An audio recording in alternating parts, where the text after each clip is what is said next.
Hello, world, and welcome to the first episode, very first episode of In the Middle with Mark and Miles. I am Miles, here with my co-host. And I'm Mark. Last time I looked.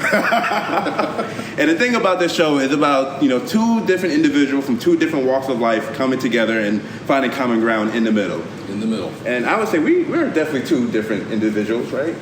Oh, yeah. I would say if you held this against a mirror, I think you would see the real differences. In a theoretical sense. But no, we are.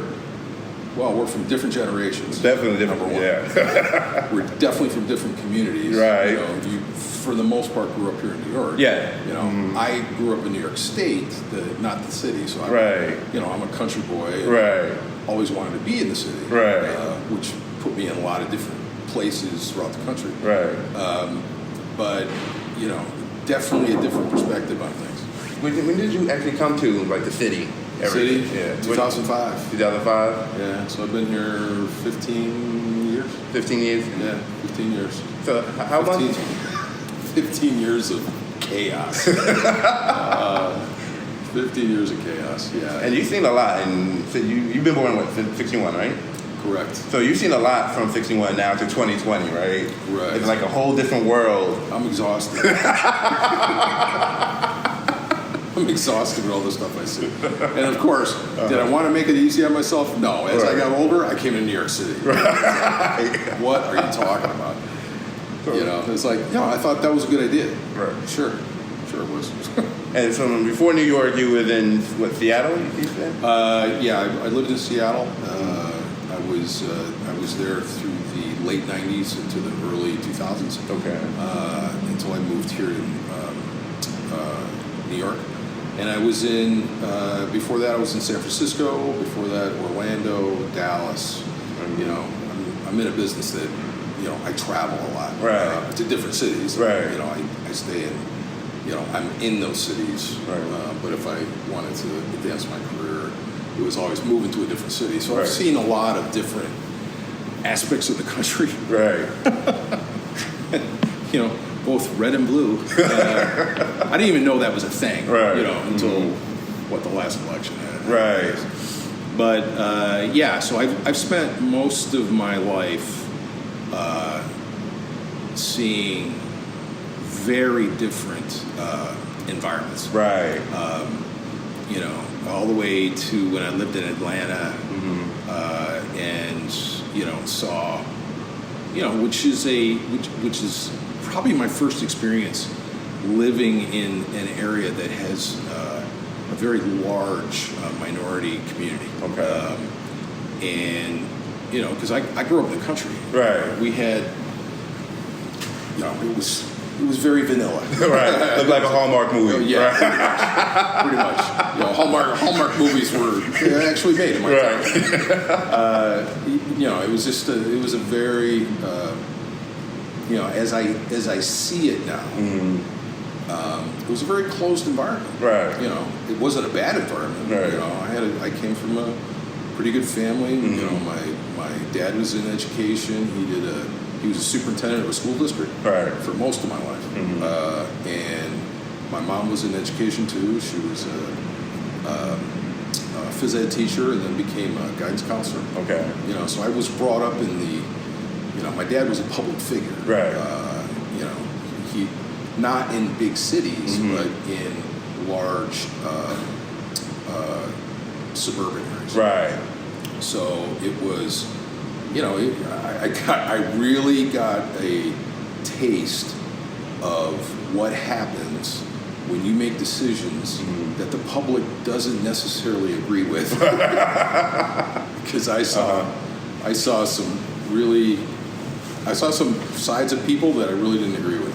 So you would say, from the different areas that you lived in and visited, that it gave you a different worldview compared if you actually stayed in your town. Correct. Right. It was I remember this one time where I had the decision my dad had to make about a teacher right. and whether or not to give him tenure. Okay. And long story short, he denied it, and it became a thing. Right. And it became a huge thing. Oh, wow. So this was this would have been in the 70s. This was happening. Right. So probably late 70s, and the entire school went on a sit-in because this was a popular teacher. Right. And then the school board turned on my dad.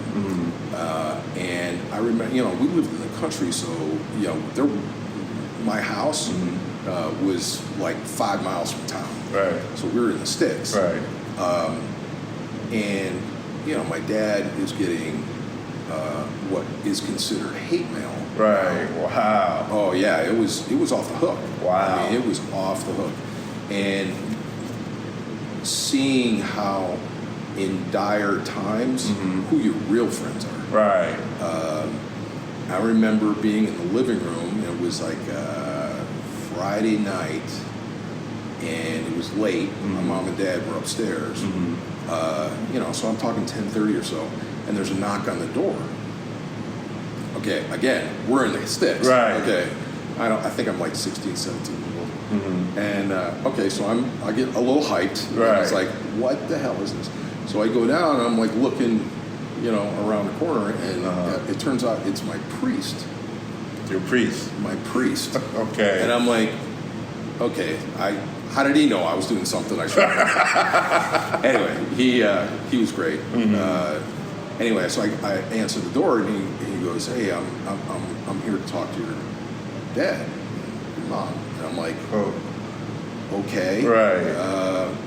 Well, it turned out that later, I don't know this right at the moment, but later I realized that my dad had this big crisis event.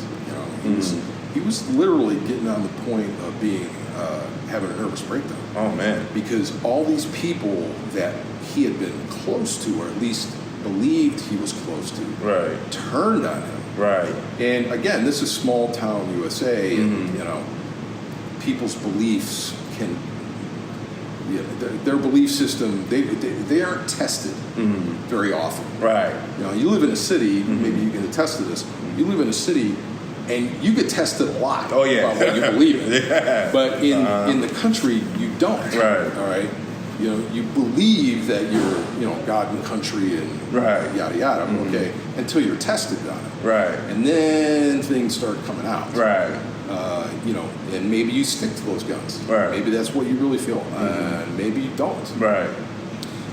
Denying a popular teacher tenure was a crisis moment in this. And just to back up a minute, my dad got hired at this school district because it was in trouble. Right. And he was just one of those guys. He always told me he was a pit bull. Junkyard dog. I'm just a junkyard dog. I'm like, okay, Dad. It's like, what do you say to that? Right. And he had a tough upbringing. He was, you would consider him being brought up on the wrong side of the tracks in rural America. Right. And he grew up poor and had to put himself through college, and he went in the military. He served in Germany for a while during the Korean War. But that thing a lot too. Yeah, crazy. Anyway, so he he put himself through school, and he became what he became. And having that experience, he was one to always looked at the standards and what standards made communities or school districts great. Right. So that's what he measured against. Right. So he walked into this town, and again, I found all this out later. Right. But he walked into this town, into the school district, and realized that, holy cow, there's a lot of stuff. Right. No reason. He was being able to see the I don't know what you would call it. Probably less than a substandard. Okay, this was a substandard school district, and part of the reason is because nobody ever looked. Right. You know, go along to get along. I mean, Right. that's basically the mantra that was going on at that time. Right. And, you know, my dad is not like that. Mm-hmm. And my dad, Right. you know, he started looking under stuff. It's like, oh, whoa. And it's like, look at that. And instead of closing the lid, he opened it up. What came of that was, you know, finding teachers that were not certified as teachers. Oh, wow. And hadn't been. You know, people getting paid more for master's degrees that they didn't have. Oh, wow. And they had no. So, Right. yeah, I don't want to go down a rabbit hole. But, I mean, basically what it was is the culmination of all that came when he denied tenure. Right. Okay.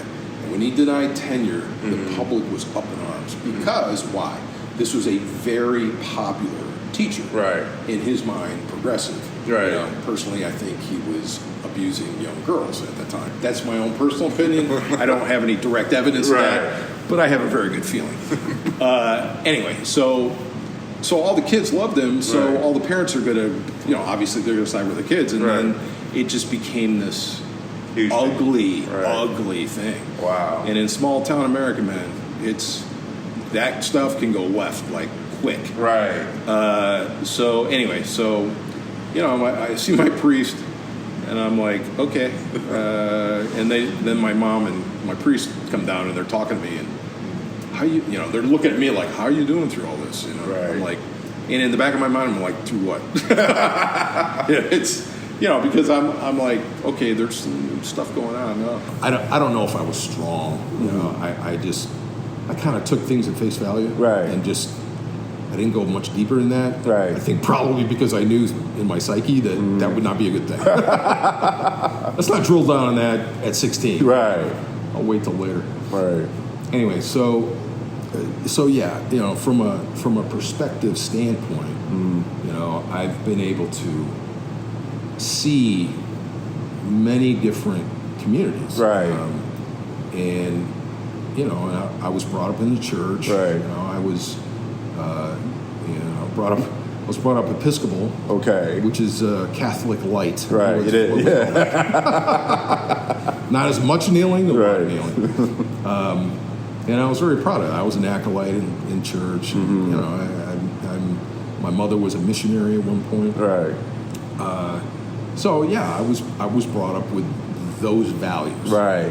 Now, later, did I actually hold on to the religion part of that? No, I let that go.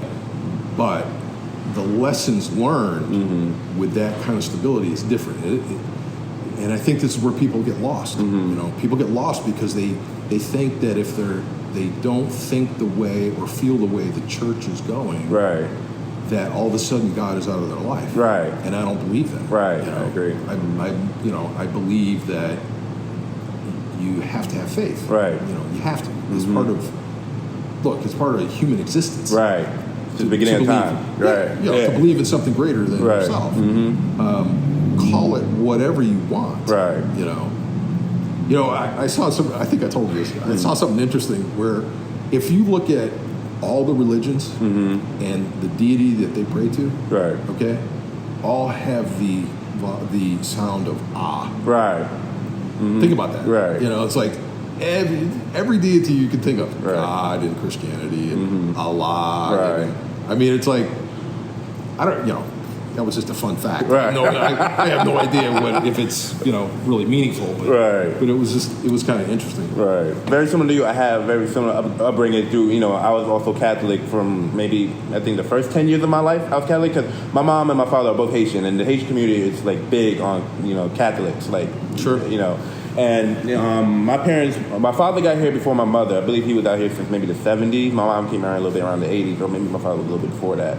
But you know, my mother, her father was a judge. You know, before a judge, he was a lawyer. Before he was a lawyer, he was a cop. So, you know, and I think he was in the military before that. So she already had like this mindset of like, okay, when I raise my boys, you know, I want my boys to be like how my father was. You know, and then when I met my grandfather, you know, like all about discipline. You know, like, you know, this is how a man carries himself. I've learned from my grandfather. You know, because you know, he had that. You know, what it was to be Discipline. a man. Yes, the discipline. Yes.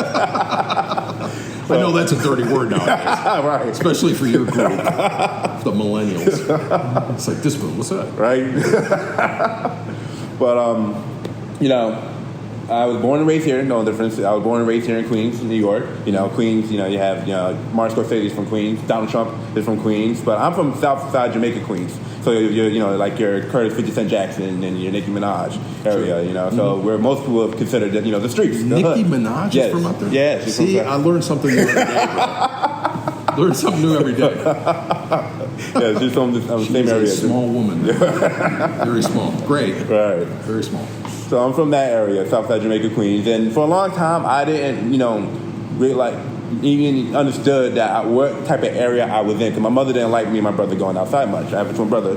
And she'd rather us stay in a home where it was safe, especially because she's from a different country. So her perception on what the streets of America is, especially in urban communities, she was just like, you guys don't have to go outside. Stay here. Watch Mary-Kate and Ashley. Don't do anything else but go outside. And, of course. Watch what? Mary-Kate and Ashley. Yeah. Mary-Kate and Ashley. The girls from, the twins? The twins, yeah. From, Full House. Full House and, all the other shows they had afterwards. Wow. Because, me, my brother and I, we're twins. So my mom figured, okay, those are twins. You guys are twins. This must be twin programming. It was years before we realized, oh no, this program for girls, ma. This is stuff for girls. The craziest thing you talking about your story is when you told me you had a twin. Right, and we're complete opposites. Exactly. I was like, oh, so you have the evil twin. The way I like to describe it is like the movie Twins with Arnold Schwarzenegger and Dan DeVito. Yep. I'm Arnold, my brother's Danny. we got the best of each. Yeah, exactly. So our upbringing, it was. I like to say it's a very traditional upbringing. We was in the church a lot, went to school. My mom didn't like us going out, but every once in a while we'd convince her, hey, let's go to the park. And then she's like, fine, go to the park. And then, of course, we end up getting into a fight or something, And she's like, this is why I don't let you guys go outside, Yeah, exactly. Go to the yard.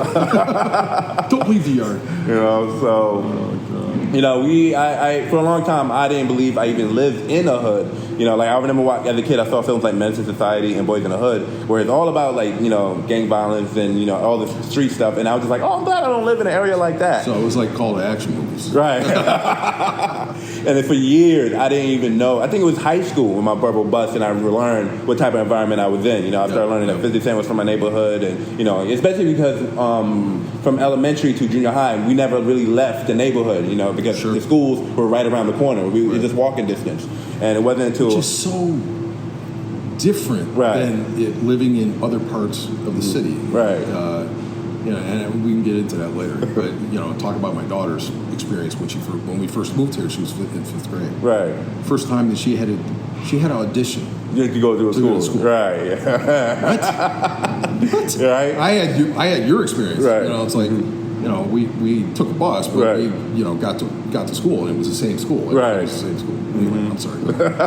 No, but that also happened to me when I was in high school. Originally, I auditioned to go to Hillcrest High School. That's where Ray Romano went and everything. So I'm like, okay, I want to go there because that's where all the other actors went. Now they end up saying, like, you're too far from that school, so we're going to send you this way. So you were already thinking in terms of acting, creativity. I actually known what I want to do since I was 4 years old. I always tell people that, and it's the truth. It's literally the truth. Because both my mother and my father, they didn't know what they was doing when they gave me these 2 cassettes. So my father gave me a copy of The Making of Michael Jackson's Thriller, and it's the full-length music video, and then there's the whole 16-minute behind the scenes of the making of the video. Right. Now my father didn't think, he just like it was a hand-me-down from his kid, because my father had 3 previous kids before I was born, so he was just like, all right, here, this worked for them, this should work for you, this will keep you quiet, Sure. And I was just in love with just everything from the prosthetics, the makeup, the this and that, So then my mom gave me. Here's a live grenade. Hold on to this, See what you blow up. Yeah, exactly. Oh, and it was very similar. That's great, man. That's a great story. Thank you. That's a really great story.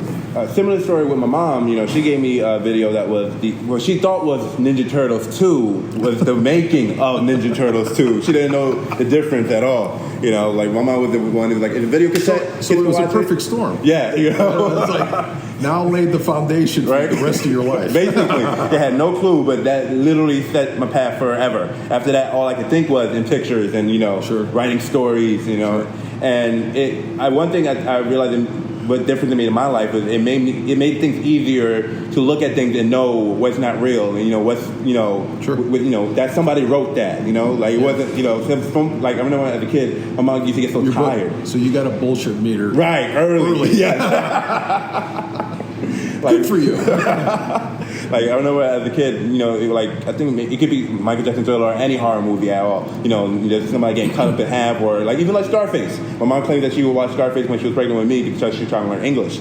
So right? Okay. I think it was talk about extreme, right? I think it was the only cassette my father had at the time. Scarface, The Godfather, a whole bunch of Al Pacino movies. So that's where her introduction to like, all right, this is English. Yeah, this is English. This is the American way. We kill people. Damn. And the funny thing about it, she didn't even understand that they were gangsters. She just saw the suits, so that's all she knew. Because her father was always in suits, so she saw these guys in suits. So she's like, oh, these guys are good guys. Until they start cutting people in half and everything. She's like, oh, what's going on here? But as a kid, and of course, what's your genre, right? But anytime we'll watch any of those type of images, or she'll catch me watching any of those type of images that get really bloody and gore, she's like, oh my God, how can you watch it? And I'm like, oh mom, it's fake, it's just food coloring and this and that. And I'm like 7, so she's like, how can you even comprehend that? Do you see that? Okay, that's hilarious. It's like, yeah, mom, see that? No, that's not what it really is. No, what it really is, like it's a prosthetic leg, and like she's just sitting there like, what are you talking about? Like it's latex, mom. They rip it apart. Which is why that kind of stuff wouldn't affect you, because you see deeper into it. Right. And because of my mom, we got to travel a lot as well. From before I would even hit puberty, I was able to see. I visited Haiti, Mexico, Great Cayman, Jamaica. She pretty much took us anywhere she wanted to go. She made sure she took us. She wasn't waiting until we was old enough so she could travel. She was like, we just all going to go travel together. Mm-hmm. So. With that, it made me see things in a bigger picture. My world wasn't just the four corners in my neighborhood. And important. It plays a huge part in my life now. Good for your mom, right? And one of the things I would say, the best thing my mom ever did for me and my brother, when we was 12 going on 13, we both wasn't doing too well in school. At that point in my life, I think I just got left back. Not too long before that, I was left back in 5th grade. My brother, he didn't get left back, but you could see that his grades were starting to slip. Why do you think that was? I just weren't interested in school, or I believe that's what it. From when I remember around that time, it was just I wasn't picking up on math right away. There was that's universal, bro. That universal, because I do the exact same. Oh man, math. Math, please. Right. I look at my nieces and nephew homework now, and it's like, what are they even teaching you now? I thought we had problems back then. At least ours, we found a way to simplify the answers. Now it was like you gotta go through the whole world just to find the answer for X. But I can't speak for my brother why he was starting to slip in school. We at that point of our lives we were becoming two different people. Mm-hmm. I was more, wanted to stay home. That was around the time when I started picking up filmmaking books and everything like that. My brother at the time just started getting girlfriends and, started hanging out with friends more often. And we wasn't allowed to leave the house, but my brother was taking this opportunity, especially because my mom just started working double shifts around that time. Mm-hmm. So she just started like 16-hour schedules. So she'd be like, all right. Your mom was a nurse. Yes, in 2 different nursing homes, 2 veteran homes. Got it. So, and we spent a lot of time over there. I'm glad she's retired now. Oh yeah. That would not have been. Oh no, not right now. She thanks God every day that she's out of there. But yeah, around that time, 12 years old, my brother and I were definitely just becoming that's the moment we became 2 different people. Well, you're puberty. Right. You're in puberty all of a sudden. Okay, things are happening now. One went to the dark side. The other one not so much. So, I was having a lot more alone time, and that's around the time I I learned I could be by myself and don't need constant, a friend or somebody near me to enjoy my time alone. Yeah. My brother at that time, that's when he realized he always wanted to be, I guess that's when he learned he was an extrovert, and that's when I was an ambivert, where I'm like, I could be with people, but at the same time, I could be isolated and be A-okay. A what? Ambivert, I believe it's called. Ambivert? Yeah. Oh, dude, I'm learning something new every day. In my life, I've never heard that. Because I look at myself as a complete introvert. Right. It's like home time. Right. Yeah. I appreciate my alone time, but especially being in film, there's moments where you have to be in a crowd of people. Oh, absolutely. So, but at the same time, I can be alone and it won't bother me at all. But I realized how important that was because around that time, my like I said, we were failing in school, and my mom decided, because we had a friend named Jawanza. His mom, he was from Africa, so his mom sent him back to Nigeria, but he wasn't doing too good in school. Mm-hmm. So my mom's like, oh, okay, that seems to work for him. I'm gonna do that to you guys. I'm gonna send you guys back to Haiti, And when was this? This is 2003. Yeah, 2003. Ouch. Yeah, right. So when was the earthquake?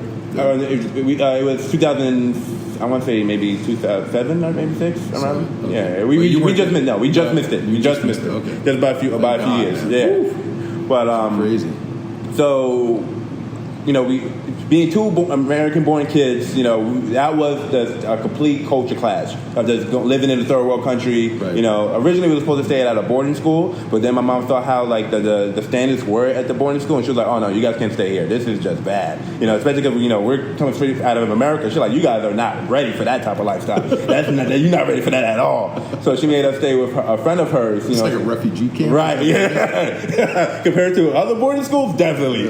Yeah. It was definitely. Not enough resources, definitely, no running water, you had to do the laundry by your hands, and yeah, you know what? That's a great experience, man. It is. Because it gives you a perspective that a lot of people that believe that they are poor don't ever experience. Right. Because, there's poor. Oh, yeah. And then there's American poor. Right. Okay. First world problems. And I've been exactly first world problems. I've been without money, right? But I have never been poor, right? Okay, but I've seen it, but I've seen it in, as you said, you were in Haiti. I saw it in Jamaica. I saw it in Mexico. I saw it in Bermuda. Right. I saw it in those places. Right. Third world type of poverty. Right. It's completely different. Yeah. And it really, really made an impact on my life because I stopped taking things for granted after that. Sure. I became more grateful for the things I actually had in my life. Great word, man. Right? Grateful. Especially as a kid, you don't get the news Game Boy or this or that. You're like, oh, my life sucks. But then when you see someone who don't have running water or electricity, you're like, think about this. Game Boy didn't exist. Right. Right, we had Pong. Right, a pad and a stick, with a ball and a stick. Yeah, exactly. That was exactly. That was our idea of games was actually to go out with a ball. Right. We didn't have electronics. Right. We didn't know what that was. Right. It wasn't until Pac-Man didn't come out until I was in college. Oh man! So you went through a whole childhood with no electronic games. Arcade games. That's all we had. Coming back from Haiti, we didn't come back from Haiti till 2004. We were supposed to be there for 3 years. That was the plan originally. But there was a whole thing going on with the American government and the Haiti government. They came, they took the Haitian president out the country, and basically they lost their mind. Yeah, the whole country lost their mind. I remember that. Isn't that when the United States inputted a leader that was supposed to be the savior? It turned out to be just another garbage bag that had happened before. What it was a mess. Haiti is just been used as a dish rag for so long. Basically.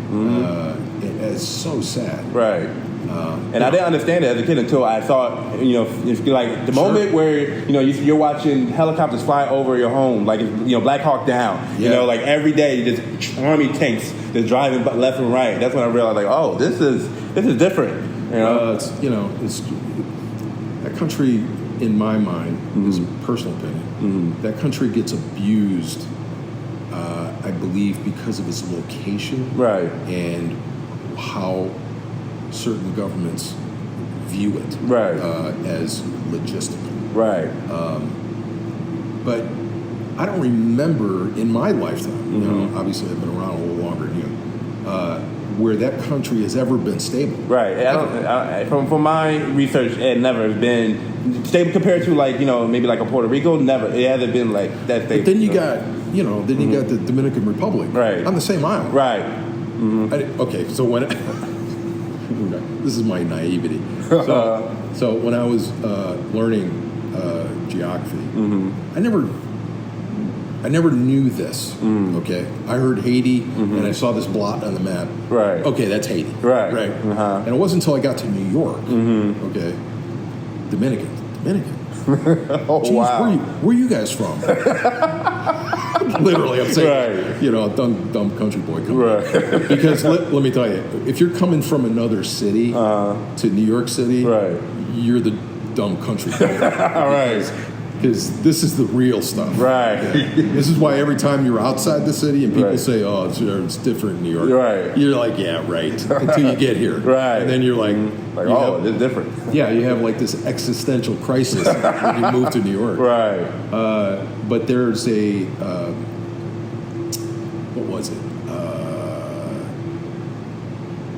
When I got to New York, I saw this whole community of Dominicans, right, and I'm like, Dominicans, where are you guys from? Right. You know, when after they stop laughing, they look, well, from the Dominican Republic. Really? Okay. Where is that? Well, it's in the Caribbean. Really? Yeah, it's like right next to Haiti. What?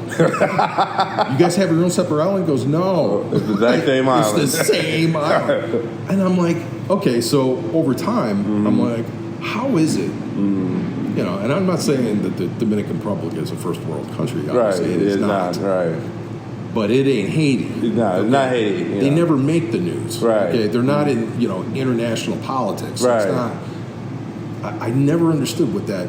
It's literally two different worlds. I've been to Dominican Republic a number of times. Like, there's been times where I've drove from Haiti to the Dominican Republic, and it's literally like two different worlds. Literally, they some of them. Did you need a passport? No, you don't need a passport, but you do need identification. Yeah, you know, especially. I mean, granted, I'm American, so I have my American passport. So you know, that's one thing. I get out of jail free card. Yeah, like I checked my privilege with the last time I was over there. 'Cause I was like, you know, like, oh wow, they don't treat, you know, because they from. Whoa.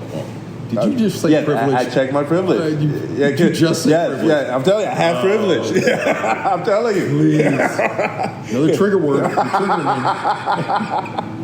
me. Well, my next time to snap. It's like privilege. But that's one of the moments where, you know, because over there, you know, some Dominicans don't. They look at Haitians like, you know, you're not of us. You know, we're not the same. You know, they have like this thing going on that's been going on for years. There was one time, you know, I'm just walking the streets of DR like it's just like New York City. I'm just walking around. I'm over here trying to film in different locations. Like, okay, we're gonna go over here. We'll go down this alley. So you were the dumb American. Yeah, I was the dumb American, right? And the guy who was driving us around, he spoke both Spanish and Creole because he was mixed. He was mixed. Most of the people over there are, you know, they're mixed. Right. And he just started running towards me. He's like, "Hey, don't go over there. Don't go that way." You know, he looking for his gun just in case. I'm like, "What's going on?" He's like, "You can't go that way." I'm like, "Why not?" Like, I'm a dumb American, right? And he's like, you know, yeah, when you walk and you don't say nothing, you look like the people here. But once you open your mouth, they know you're not from here. They know you're from a different country. And all of a sudden, you're a target. Right. Being able to, you know, travel the world at a young age and, you know, understand, you know, image and, you know, that people could put images together to, you know, tell a specific story. Sure. It helped me as, you know, as I got older to see things differently. You know, like I said earlier, you know, I didn't see the world between my 4 blocks. Right. You know, because there's people around my way who never left Queens. You know, they never even come to the city. You know, that's another thing I saw when I moved to the city. Right. People who, you know, when you would talk to them about, you know, the rest of the country. Right. And I'm not talking about like going to California. I'm talking to like Pennsylvania. Right. Okay? You know, right next door. Right. Connecticut or New Jersey. No, No, never really been. Right. What? Right. Stuff that the drive away. Yeah, exactly. So you went to college.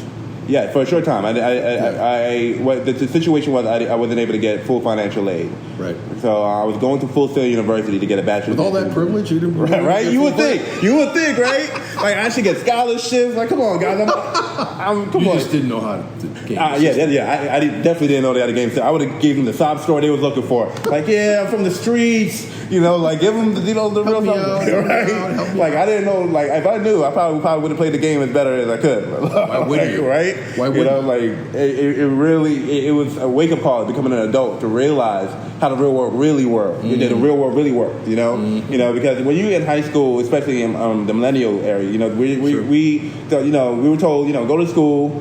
And once you finish school, you'll be able to go right into college. Of course. And the school of your choice. Everybody wins. Right. Everybody makes it. Everybody wins. Everybody gets a trophy. Nobody has to lose. Right. We don't want to hurt. Especially everybody get a trophy. Right. Especially my generation, because my mom made sure she put my brother and I in sports forever. Right. Like, since we were kids, we never had Saturdays off. There was no Saturday morning cartoon for us.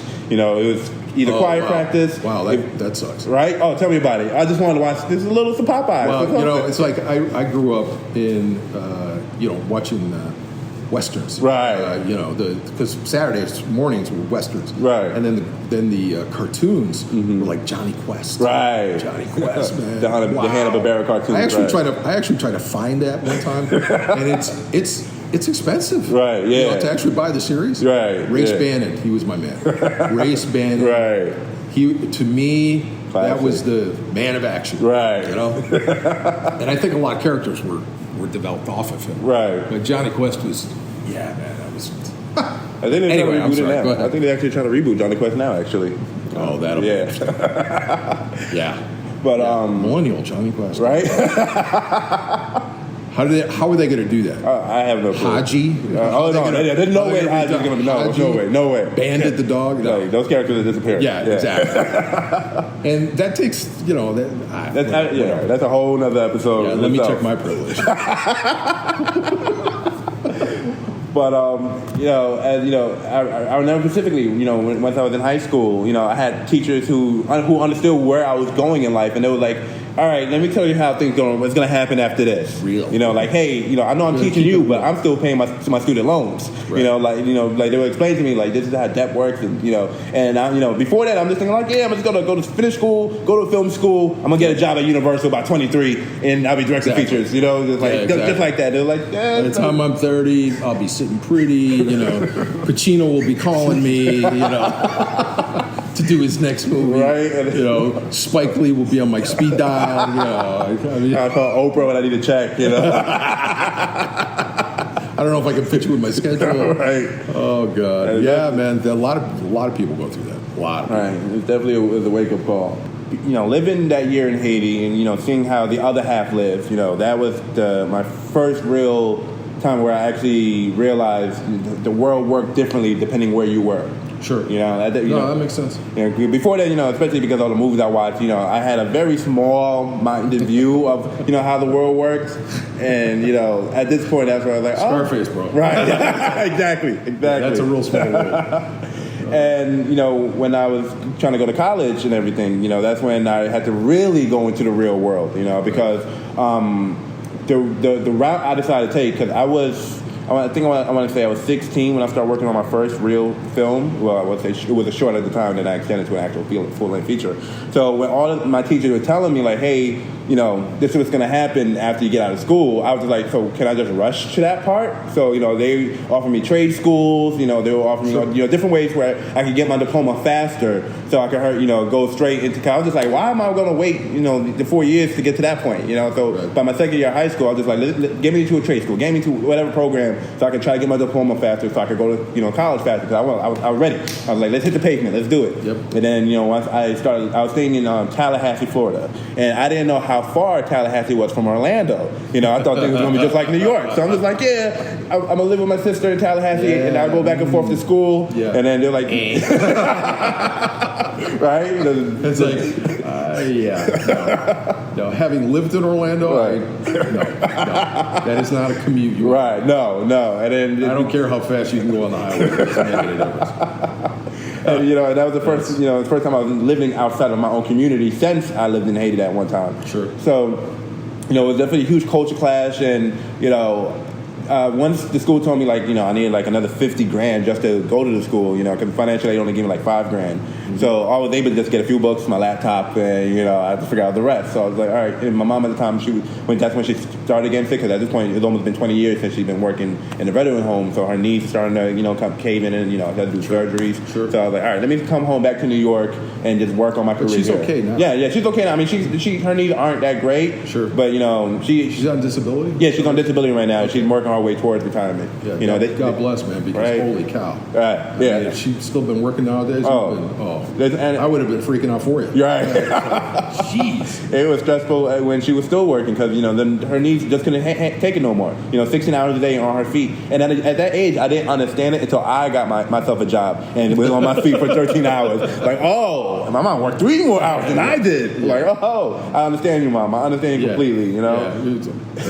Talk about a truckload of reality. Right. Right there. All right. Oh, yeah. Crazy stuff. Right. So you went to school, your mom got ill, you had to come back. Right. And you started working jobs. Did you go to any other education after college? No. Okay. Everything after that was self-education. Sure. I mean, since I was a child, self-education was my main thing. Whatever I was learning in school, I had to also learn it at home, because we wasn't allowed to watch TV on weekdays. Here's the other thing. What a great message that is. Right. Mm-hmm. It's like, ooh. Self-education, right. Self-realization, right?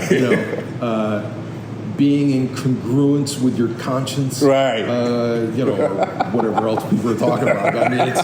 I mean that is. But those are old school values, right? Those are old school values, right? And I think we've lost. A lot of us have lost that. And the ones who actually had it are being drowned out. Right. Which is really, it's sad, but it's counterproductive, and we really need to get back to that. Right, I agree. And I think, correct me if I'm wrong, I think that's why we decided to do this. Right. Because coming from different areas, coming from different worlds, both from a generational standpoint and from a community standpoint, I think it's important that we have talks like this, right? And we will, as we go forward, we'll get into a lot of great different topics. And I think people are going to see that we don't take ourselves really seriously, right? Or too serious, right? We have some serious stances on things, but I think I don't know. You tell me. I mean, do you think that's why we're doing this? Yeah, I think what it is when we first met, we didn't know how our relationship was going to grow. We were just in the same place, same time. Because you were weird. I was just trying to figure out, okay, how am I going to deal with this kid, this weird kid who likes film and does.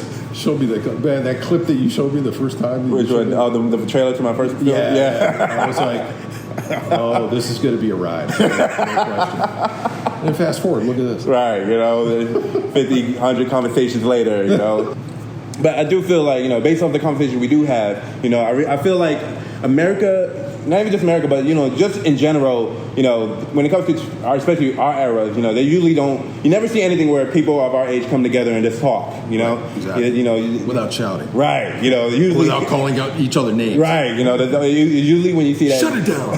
Shut it down. It's always either like a debate, it's this or that. It's never just two Americans just having a conversation and just, finding common ground. Exactly. Like gaming. Right. People never understand why, I'm a gamer. Right. But I only play one game. Right. But it's I really think it's an important thing. And I think that's why we got to the point of doing this. Right. Is we both understood, hey, this really means something. Right. We should get it out there. Right.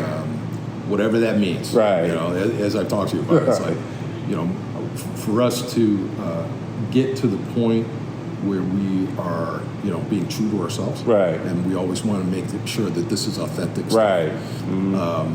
Unedited us. Right. Unedited, unfiltered. Yeah. Well, yeah. As people grow to know me, it's like, well, did he just say that? Oh, no, he didn't. I've definitely heard a few. I've heard a few of those moments. But, the whole thing is about being the change that we want to see in the world. Exactly. Absolutely. We want to be the change. And I think that's, you know what? I think that's going to be the message that we're going to send to people. Right. And we should close every episode out with that. Exactly. It's like, be the change. Be the change, everyone. T-shirts to come. Until next time, everybody. Have a good one.